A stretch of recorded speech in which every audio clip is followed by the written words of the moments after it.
দার্জিলিং যে যাওয়া হবে ভাবতেই পারিনি।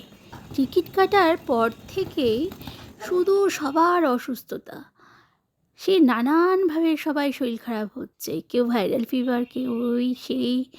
আমি তো একেবারে বিছনায় শুয়ে পড়েছিলাম, এত অসুস্থ ছিলাম। লাস্টের দিকে আমার হাজবেন্ড, নানান দিক দিয়ে এত শারীরিক এবং মানসিক চাপ ছিল যে আমরা কেউ কল্পনাই করতে পারিনি এই ট্রিপটা আমরা সুন্দরভাবে করতে পারবো।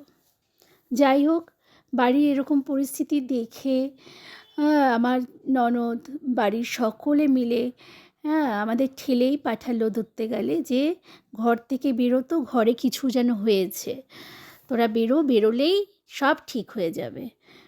তাই ভোর 4টের সময় আমার ননদ এসে আমাদের সি অফ করতে আসে। আমার মেয়েও পুনে থেকে রাত জাগা, সেও ফোনে আমাদের যোগাযোগ রেখেছে যে আমরা সব ঠিকঠাক করে বেরোচ্ছি কি না, নিচ্ছি কি না। এইভাবে আমাদের যাত্রা শুরু হলো। তার সঙ্গে তো জয়ী আর সায়নের অবদানের তো শেষ নেই। তারা তো প্রথম থেকে শেষ পর্যন্ত যা করলো ভাবাই যায় না। তো যাই হোক, এইভাবে আমরা ঘর থেকে বেরোলাম, হাওড়া স্টেশনে পৌঁছালাম। নিউ জলপাইগুড়িতে গিয়ে নিউ জলপাইগুড়ি বন্দে ভারতে ট্রেনটা আমরা ধরলাম। 7.5 ঘন্টার ট্রেন।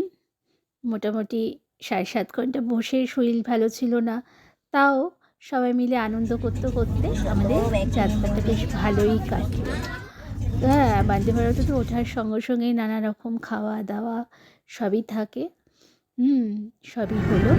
এই করে আমরা জলপাইগুড়ি স্টেশনে পৌঁছালাম। ওখান থেকে আমাদের যে হোটেল বুক করা ছিল সেখান থেকে গাড়ি পাঠিয়েছিল, সেই গাড়ি নিয়ে আমরা রওনা দিলাম ছোটো মাগুয়া বলে দার্জিলিং। বাকিটা আমি পরে ভিডিওতে জানাবো।